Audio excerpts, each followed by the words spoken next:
कहानी की शुरुआत में हमें एक छोटा सा टाउन दिखाया जाता है जहाँ रात में अचानक एक भयंकर तूफान आ जाता है। अगली सुबह जब डेविड और उसका परिवार उठते हैं तो देखते हैं कि उनके घर के सामने लगा बड़ा पेड़ गिर चुका है। लेकिन इससे भी ज्यादा अजीब बात तब होती है जब उसका बेटा झील के पास कुछ अजीब सा देखता है। झील के उस पार पहाड़ी पर एक अजीब सी घनी धुंध छाई हुई थी, लेकिन डेविड को यह देखकर ज्यादा हैरानी नहीं होती। वह इसे बस कोई अजीब मौसम की घटना मानता है, क्योंकि पिछली रात आए तूफान ने उसके पड़ोसी ब्लैक भाई के घर को भी नुकसान पहुंचाया था। दोनों मिलकर टाउन में सामान और कुछ जरूरी टूल्स लेने जाने का फैसला करते हैं, लेकिन रास्ते में उन्हें कुछ अजीब दिखता है। वहाँ सेना के लोग नजर आते हैं जो बहुत जल्दी में कहीं जा रहे थे, जैसे कोई बड़ा इमरजेंसी सिचुएशन हो। लेकिन दोनों को कुछ समझ नहीं आता। जब वे टाउन के सुपरमार्केट पहुंचते हैं तो डेविड देखता है कि वहाँ मोबाइल में कोई सिग्नल नहीं है और यहाँ तक कि फोन बूथ भी काम नहीं कर रहा। जैसे ही वह शॉपिंग कर रहा होता है, अचानक बाहर से एयर रेड सायरन जैसी आवाज आने लगती है। ये सब देखकर वहाँ मौजूद लोग पूरी तरह हैरान हो जाते हैं। तभी अचानक बाहर सड़क पर एक खून से लथपथ सफेद बालों वाला बूढ़ा आदमी भागता हुआ सुपरमार्केट की तरफ आता है। उसे देखकर एक लड़की बुरी तरह डर जाती है। वह बूढ़ा आदमी घबराहट में कुछ बोलता है, लेकिन उसकी बातें किसी को समझ नहीं आती। तभी लोगों को दिखता है कि बाहर एक बहुत घनी धुंध तेजी से उनकी तरफ बढ़ रही है। लोग डर के मारे भागने लगते हैं और कुछ ही पलों में पूरा टाउन उस धुंध में गायब हो जाता है। किसी को भी यह नहीं दिख रहा था कि उस धुंध के अंदर क्या है। तभी बाहर से अचानक चीखने की आवाजें आने लगती हैं, जिससे सबकी हालत खराब हो जाती है। लोग जल्दी से सुपरमार्केट के दरवाजे बंद कर देते हैं। अब हर कोई डर से कांप रहा था, क्योंकि उस धुंध में क्या छिपा है ये किसी को नहीं पता था। तभी अचानक जोर का झटका लगता है, जैसे भूकंप आ गया हो। सब लोग जमीन पर बैठकर खुद को बचाने की कोशिश करते हैं। कुछ देर बाद झटका रुक जाता है और राहत की बात यह होती है कि अंदर किसी को चोट नहीं लगती। इन सभी अजीब घटनाओं की वजह से लोग डर और घबराहट में आ जाते हैं और तरह तरह के अंदाजे लगाने लगते हैं कि बाहर क्या हो रहा होगा। तभी सुपरमार्केट का मैनेजर सबको शांत रहने के लिए कहता है, लेकिन एक माँ बहुत बेचैन हो जाती है, क्योंकि उसके छोटे छोटे बच्चे घर पर अकेले थे। वह उन्हें लेने वापस जाना चाहती है। लोग उसे रोकने की कोशिश करते हैं, खासकर वह बूढ़ा आदमी, क्योंकि किसी को नहीं पता बाहर क्या खतरा है। लेकिन वह माँ कहती है कि उसके बच्चे बहुत छोटे हैं, अगर वह नहीं गई तो उनका बचना मुश्किल है। वह सबसे मदद मांगती है, लेकिन कोई भी अपनी जान जोखिम में डालकर एक अजनबी की मदद करने को तैयार नहीं होता। आखिरकार लोगों की इस बेरुखी को देखकर वह माँ अकेले ही बाहर चली जाती है। सब बस उसे जाते हुए देखते रहते हैं जब तक वह धुंध में गायब नहीं हो जाती। बाकी लोग वहीं सुपरमार्केट में फंसे रहते हैं, इस उम्मीद में कि शायद यह धुंध हट जाए। डेविड अपने बच्चे के लिए कंबल लेने के लिए स्टोर के गोदाम में जाता है। वहाँ जाकर वह नोटिस करता है कि रोलिंग शटर से अजीब सी आवाज आ रही है, जैसे कोई बाहर से उसे दबा रहा हो। यह देखकर वह डर जाता है और तुरंत बाहर भागता है, जहाँ उसकी टक्कर सुपरमार्केट के स्टाफ से हो जाती है। वह उन्हें अंदर की बात बताता है, लेकिन जब सब लोग जाकर देखते हैं तो वहाँ कुछ भी नहीं होता। स्टाफ लाइट के लिए जनरेटर चालू करने की कोशिश करता है, लेकिन वह खराब होता है। उन्हें पता चलता है कि बाहर एग्जॉस्ट पाइप किसी चीज से ब्लॉक हो गया है। एक जवान स्टाफ मेंबर बाहर जाकर देखने की बात करता है, लेकिन डेविड उसे मना करता है, क्योंकि उसे लगता है बाहर कुछ खतरनाक है। लेकिन बाकी लोग उसकी बात को मजाक समझते हैं। आखिरकार वे शटर खोल देते हैं और बाहर झांकते हैं, लेकिन उन्हें कुछ नहीं दिखता। तभी अचानक धुंध के अंदर से एक विशाल टेंटिकल निकलता है और उस लड़के के पैर को पकड़ लेता है। वह घबराकर पीछे गिर जाता है। डेविड तुरंत उसे पकड़कर खींचने की कोशिश करता है। बाकी लोग डर से जड़ हो जाते हैं। एक आदमी कुल्हाड़ी लेने भागता है, लेकिन उससे पहले ही उस लड़के को टेंटिकल बुरी तरह घायल कर देता है। आखिरकार वह टेंटिकल उसे खींचकर धुंध में ले जाता है। ये देखकर सब लोग सदमे में आ जाते हैं। डेविड हिम्मत करके उस टेंटिकल पर वार करता है और उसका एक हिस्सा काट देता है। अब उन्हें समझ आ जाता है कि धुंध में कोई खतरनाक जीव मौजूद है। वे बाकी लोगों को यह बात बताने का फैसला करते हैं, लेकिन कोई उन पर विश्वास नहीं करता। जब तक वे सबको गोदाम में ले जाकर कटा हुआ टेंटिकल नहीं दिखाते, तब तक कोई नहीं मानता। सुरक्षा के लिए वे लोग कांच की दीवारों के सामने बैरिकेड लगाने लगते हैं, क्योंकि कांच उन खतरनाक जीवों को नहीं रोक सकता। लेकिन ब्लैक भाई अभी भी इस बात को नहीं मानता। उसका मानना है कि बाहर जाकर मदद ढूंढना ही सही रास्ता है। डेविड उसे रोकने की कोशिश करता है, लेकिन वह नहीं मानता। आखिरकार डेविड उनके साथ एक रस्सी बांध देता है, ताकि अगर कुछ हो तो उन्हें खींचा जा सके। ब्लैक भाई और उसके कुछ साथी धुंध में चले जाते हैं और रस्सी धीरे धीरे खिंचती जाती है। जैसे जैसे रस्सी आगे खिंचती जाती है, सुपरमार्केट के अंदर खड़े लोग घबराकर उसे पकड़े रहते हैं। लेकिन अचानक कुछ ही पलों में रस्सी को एक बहुत ताकतवर झटका लगता है और वह तेजी से आगे खींचने लगती है। घर्षण इतना ज्यादा होता है कि लोगों को अपने हाथों को बचाने के लिए कपड़ा लपेटना पड़ता है। वे पूरी ताकत लगाकर रस्सी को पकड़े रहते हैं, लेकिन वह रहस्यमयी ताकत उन्हें आगे की तरफ खींचती रहती है। तभी अचानक रस्सी ऊपर की तरफ खींच जाती है और अगले ही पल उसका तनाव खत्म हो जाता है, जिससे सब लोग पीछे गिर जाते हैं। डेविड और बाकी लोग तुरंत उठकर रस्सी को वापस खींचने लगते हैं, ताकि पता चल सके कि बाहर क्या हुआ। लेकिन जैसे ही रस्सी वापस आती है, उस पर खून लगा होता है। यह देखकर सबके होश उड़ जाते हैं और जब अंत में रस्सी से बंधे आदमी का सिर्फ आधा शरीर ही वापस आता है, तो यह खौफनाक नजारा देखकर सब पूरी तरह टूट जाते हैं।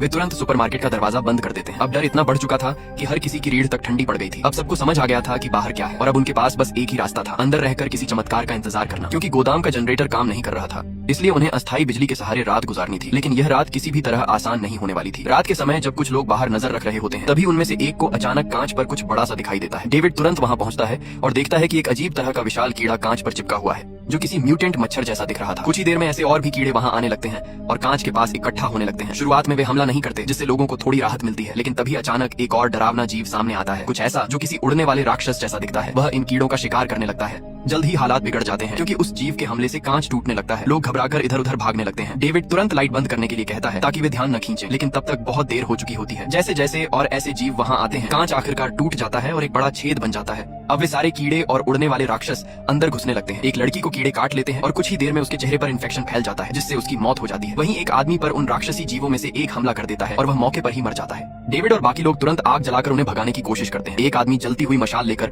उन्हें दूर भगाने की कोशिश करता है, लेकिन गलती से वह तेल के ड्रम से टकरा जाता है और खुद ही आग में जलने लगता है। बाकी लोग तुरंत फायर एक्सटिंग्विशर से आग बुझाकर उसे बचा लेते हैं। डेविड एक जलते हुए जीव को मार गिराता है और चश्मा पहने आदमी सुपरमार्केट में मौजूद एकमात्र बंदूक से एक और जीव को गोली मार देता है। काफी मशक्कत के बाद वे लोग इस हमले से बच जाते हैं, लेकिन जो आदमी आग में झुलस गया था उसकी हालत बहुत खराब हो जाती है और वह धीरे धीरे मरने लगता है। डेविड उसे बचाना चाहता है, इसलिए वह कुछ लोगों के साथ पास की दवा की दुकान से दवा लाने का प्लान बनाता है, लेकिन वह जानता है कि बाहर जाना बहुत खतरनाक है। फिर भी वह समझता है कि अगर वे यहीं बैठे रहे तो अगली बार शायद बच नहीं पाएंगे, इसलिए बाहर जाकर मदद ढूंढना ही एकमात्र रास्ता लगता है। तभी एक और बुरी खबर मिलती है। सुपरमार्केट में मौजूद एक बुजुर्ग आदमी जो इन सब घटनाओं से टूट चुका था, उसने जहर खाकर आत्महत्या कर ली। इस घटना से सब और ज्यादा टूट जाते हैं, लेकिन डेविड और उसके साथी अब और मजबूत हो जाते हैं कि उन्हें बाहर निकलना ही होगा। इसी बीच डेविड को एहसास होता है कि एक और खतरा उनके पीछे मौजूद है, एक औरत जिसका नाम कारमोडी है। यह औरत अब पूरी तरह पागल हो चुकी थी। वह लोगों को भड़काने लगती है कि ये सब भगवान की सजा है। उसका कहना था कि ये सारे राक्षस भगवान ने भेजे हैं, और अजीब बात यह थी कि जब पहले कीड़े आए थे तब उसे कुछ नहीं हुआ था, जिससे कुछ लोग उसकी बातों पर विश्वास करने लगे। धीरे धीरे वह औरत लोगों के दिमाग पर हावी होने लगती है। डेविड समझ जाता है कि वह बहुत खतरनाक बनती जा रही है,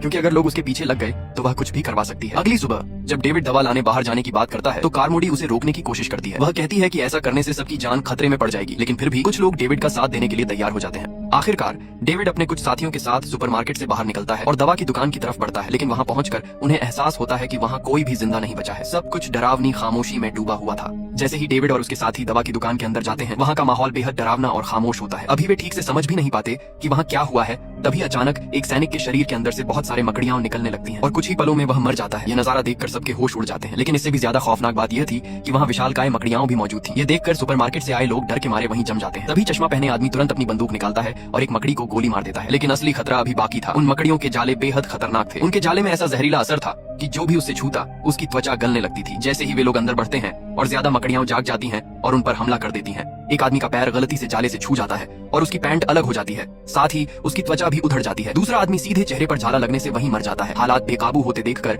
डेविड बाकी घायलों को लेकर वहां से भागने का फैसला करता है। जब वे लोग वापस सुपरमार्केट पहुंचते हैं तो उनके साथ गए आधे से ज्यादा लोग मर चुके होते हैं। इस भयानक अनुभव के बाद अंदर मौजूद लोग और ज्यादा डर जाते हैं और कई लोग कारमोडी की बातों पर विश्वास करने लगते हैं। अब धीरे धीरे ज्यादातर लोग उसी औरत के पीछे चलने लगते हैं और उसे ही अपनी उम्मीद मान लेते हैं। डेविड और उसके साथी चाहकर भी इस चीज को रोक नहीं पाते। वे बस यही जानना चाहते हैं कि आखिर यह सब हो क्यों रहा है। दवा की दुकान में मरे हुए सैनिकों को देखकर उन्हें शक होता है कि इस सब के पीछे सेना का हाथ हो सकता है। डेविड तुरंत सुपरमार्केट में मौजूद एक सैनिक से सवाल करता है, लेकिन वह कहता है कि उसे इस बारे में कुछ नहीं पता। वह बताता है कि शायद बाकी दो सैनिकों को इसके बारे में जानकारी हो सकती है, लेकिन जब वे उन दोनों को ढूंढते हैं तो पता चलता है कि उन्होंने डर के मारे खुदकुशी कर ली है। अब वह सैनिक सच बताने पर मजबूर हो जाता है। वह कहता है कि उसने सुना है कि सेना किसी दूसरे डायमेंशन, दूसरी दुनिया के बारे में एक्सपेरिमेंट कर रही थी। उन्होंने इसी टाउन में एक सीक्रेट बेस बनाया था और उस पर काम कर रहे थे, लेकिन एक्सपेरिमेंट फेल हो गया और उन्होंने गलती से दूसरी दुनिया का दरवाजा खोल दिया, जिससे वहाँ के खतरनाक जीव इस दुनिया में आ गए। हालांकि वह खुद इस मिशन का हिस्सा नहीं था, उसे सिर्फ वहाँ तैनात किया गया था। लेकिन कारमोडी इस बात को सैनिक की गलती मानती है और लोगों को उसके खिलाफ भड़काने लगती है। उसके उकसाने पर लोग अपना गुस्सा उस सैनिक पर निकालने लगते हैं। कुछ लोग तो उस पर हमला भी कर देते हैं। कारमोडी तो यहाँ तक कहती है कि उस सैनिक की बलि देनी होगी, तभी भगवान का गुस्सा शांत होगा। डेविड उसे रोकने की कोशिश करता है, लेकिन भीड़ के सामने वह कुछ नहीं कर पाता। आखिरकार लोग उस सैनिक को जबरदस्ती बाहर धुंध में फेंक देते हैं और दरवाजा बंद कर देते हैं। अंदर खड़े लोग उसकी चीखें सुनते रहते हैं, लेकिन कोई भी उसकी मदद नहीं करता। कुछ ही देर में धुंध के अंदर से एक विशालकाय राक्षस आता है और उस सैनिक को उठाकर ले जाता है। यह सब देखकर डेविड और उसके साथी पूरी तरह बेबस हो जाते हैं। दूसरी तरफ कारमोडी और उसके समर्थक खुश होते हैं, क्योंकि उन्हें लगता है कि उन्होंने सही काम किया है। वह औरत अब और ज्यादा लोगों को अपने कंट्रोल में ले लेती है। अब वह कहती है कि हर दिन एक बलि देनी होगी, तभी वे सब बच पाएंगे। धीरे धीरे पूरा सुपरमार्केट उसके कब्जे में आ जाता है और लगभग सभी लोग उसके अंधभक्त बन जाते हैं। डेविड समझ जाता है कि अब वहाँ रुकना और भी ज्यादा खतरनाक है। अगर वे वहाँ रहे तो या तो राक्षस उन्हें मार देंगे या फिर ये पागल लोग उन्हें बलि चढ़ा देंगे। इसलिए वह रात के समय कुछ समझदार लोगों के साथ वहाँ से भागने का प्लान बनाता है। वे सोचते हैं कि जब सब सो जाएंगे तब चुपचाप खाना लेकर निकल जाएंगे, लेकिन कारमोडी पहले से ही उनकी योजना समझ चुकी होती है। वह खुद को भगवान का दूत मानने लगी थी और किसी को भी जाने नहीं देना चाहती थी। उसके इशारे पर उसके समर्थक हथियार लेकर डेविड और उसके साथियों को घेर लेते हैं। वह उन्हें पापी बताकर उनकी बलि देने की बात करती है और कहती है कि सबसे पहले डेविड के बेटे की बलि दी जाएगी। यह सुनकर डेविड का गुस्सा फूट पड़ता है और वह पलटकर हमला कर देता है। जल्द ही वहाँ अफरा तफरी मच जाती है, लेकिन कारमोडी के समर्थक ज्यादा होते हैं, इसलिए डेविड और उसके साथी कमजोर पड़ जाते हैं। तभी अचानक एक गोली चलती है और सब कुछ रुक जाता है। चश्मा पहने आदमी सीधे कारमोडी को गोली मार देता है और कहता है, तुम्हें दूसरों की बलि देना पसंद है ना, तो पहले खुद की दे दो। उसकी मौत के साथ ही लोगों का वह अंधा विश्वास भी टूट जाता है। जो लोग अब तक उसके पीछे थे वे सब होश में आ जाते हैं। इस मौके का फायदा उठाकर डेविड और उसके साथी जल्दी से वहाँ से निकल जाते हैं और पार्किंग की तरफ भागते हैं। वहाँ उन्हें एक गाड़ी मिलती है। जैसे ही वे गाड़ी में बैठने लगते हैं तभी बाहर अचानक फिर से हलचल होने लगती है। ऐसा लगता है कि कोई बड़ा खतरनाक जीव आसपास ही मौजूद है। थोड़ी देर बाद वह जीव जैसे ही अपना शिकार पूरा कर लेता है धीरे धीरे धुंध में गायब हो जाता है। इस मौके का फायदा उठाकर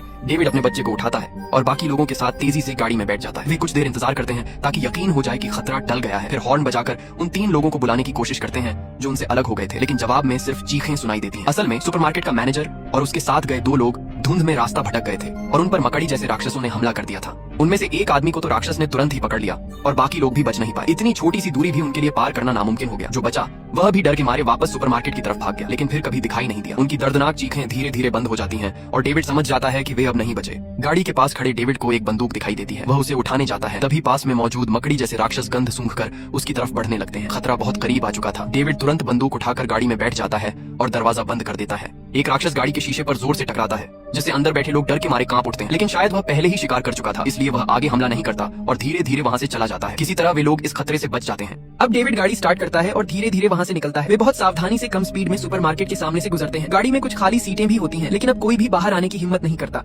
अंदर खड़े लोग बस चुपचाप उन्हें जाते हुए देखते हैं। किसी के चेहरे पर उम्मीद है, किसी के चेहरे पर डर, तो कोई बिल्कुल भावहीन खड़ा है। किसी को नहीं पता बाहर जाना सही है या नहीं। डेविड और उसके साथी धुंध के बीच आगे बढ़ते रहते हैं। गाड़ी की तेज लाइट उस घनी धुंध को चीरती हुई आगे का रास्ता दिखा रही थी, लेकिन रास्ते में हर जगह मकड़ियों के जाले फैले हुए थे, जो इस बात का संकेत दे रहे थे कि खतरा अभी खत्म नहीं हुआ है। सबसे पहले डेविड अपने घर पहुंचता है, लेकिन जैसे ही वह दरवाजे पर पहुंचता है उसका दिल टूट जाता है। उसकी पत्नी मकड़ियों के जाल में लिपटी हुई बाहर लटकी हुई थी, वह मर चुकी थी। यह नजारा देखकर डेविड पूरी तरह टूट जाता है। हालांकि उसे पहले से ही अंदेशा था, लेकिन सच्चाई को सामने देखकर वह सहन नहीं कर पाता। फिर भी अपने बेटे और बाकी लोगों के लिए वह खुद को संभालता है और वहाँ से आगे बढ़ने का फैसला करता है। वे बिना किसी तय मंजिल के आगे बढ़ते रहते हैं। रास्ते में उन्हें हर जगह तबाही ही नजर आती है। पूरा शहर बर्बाद हो चुका था और जो लोग समय पर नहीं भाग पाए वे उन राक्षसों का शिकार बन चुके थे। कुछ देर बाद अचानक गाड़ी के नीचे जोर का झटका लगता है और वह रुक जाती है। तभी वे देखते हैं कि उनके सामने एक बहुत ही विशाल और डरावना जीव खड़ा है, इतना बड़ा कि उसे शब्दों में बयान करना मुश्किल है। उसकी लंबी लंबी टांगें आसमान को छू रही थीं और हर कदम के साथ जमीन कांप रही थी। ये नजारा देखकर सबकी सोचने समझने की क्षमता ही खत्म हो जाती है। उन्हें समझ नहीं आता कि इस धुंध में और कितने ऐसे खतरनाक जीव छिपे हुए हैं। जब वह विशाल जीव वहाँ से चला जाता है तो डेविड फिर से गाड़ी आगे बढ़ाता है, लेकिन अब उसके अंदर उम्मीद लगभग खत्म हो चुकी थी। उसे लगने लगा था कि शायद अब कोई बचने वाला नहीं है। और तभी सबसे बुरा होता है, गाड़ी का पेट्रोल खत्म हो जाता है। वे अभी भी धुंध के अंदर ही थे और बाहर निकलने का कोई रास्ता नजर नहीं आ रहा था। अब सभी समझ जाते हैं कि उनका अंत करीब है। बाहर से राक्षसों की आवाजें धीरे धीरे पास आती जा रही थी। अब उनके पास बचने का कोई रास्ता नहीं था। ऐसे में सब लोग एक बहुत मुश्किल फैसला लेते हैं। वे तय करते हैं कि राक्षसों के हाथों दर्दनाक मौत मरने से बेहतर है कि वे खुद अपनी जिंदगी खत्म कर लें। डेविड बंदूक निकालता है, लेकिन उसमें सिर्फ 4 गोलियां होती हैं, जबकि वे 5 लोग थे। इसका मतलब था कि एक व्यक्ति को जिंदा रहकर राक्षसों का सामना करना पड़ेगा। डेविड अपने छोटे बेटे को देखता है और फैसला करता है कि वह खुद इस दर्द को सहेगा। बाकी लोग भी चुपचाप इसके लिए तैयार हो जाते हैं। डेविड एक एक करके सबको गोली मार देता है, यहाँ तक कि अपने बेटे को भी। अब गाड़ी में सिर्फ डेविड बचता है। वह जोर जोर से रोने लगता है। वह खुद को भी मारना चाहता है, लेकिन उसके पास कोई गोली नहीं बचती। वह गाड़ी से बाहर निकलता है और जोर जोर से चिल्लाता है, आओ मुझे मार डालो। वह चाहता था कि राक्षस आकर उसे खत्म कर दे। अभी धुंध के अंदर से भारी आवाजें आने लगती हैं, जैसे कोई बहुत बड़ा जीव उसकी तरफ आ रहा हो। डेविड को लगता है कि अब सब खत्म होने वाला है, लेकिन तभी कुछ ऐसा होता है जिसकी उसने कभी कल्पना भी नहीं की थी। धुंध के अंदर से राक्षस नहीं बल्कि सेना के टैंक बाहर आते हैं। राहत पहुंचाने वाली सेना आखिरकार वहां पहुंच चुकी थी। धीरे धीरे धुंध हटने लगती है और पीछे से कई गाड़ियां आती हैं जिनमें बचे हुए लोगों को बचाया जा रहा था। डेविड ये सब देखकर पूरी तरह टूट जाता है। उसे उन लोगों में वही औरत भी दिखती है जो अपने बच्चों को बचाने के लिए अकेले बाहर गई थी, और वह जिंदा थी। सेना अब उन राक्षसों को मार रही थी और हालात कंट्रोल में आ चुके थे। लेकिन डेविड के लिए अब सब खत्म हो चुका था। जिस पल वह बच सकता था उसी से कुछ पल पहले उसने सब कुछ खो दिया। वह वहीं खड़ा रह जाता है, टूट चुका, बिखर चुका था, और उसकी दर्द भरी चीखों के साथ ये कहानी खत्म हो जाती है। आपको आज की वीडियो कैसी लगी कमेंट्स में जरूर बताना। मिलते हैं नेक्स्ट वीडियो में, तब तक के लिए बाय।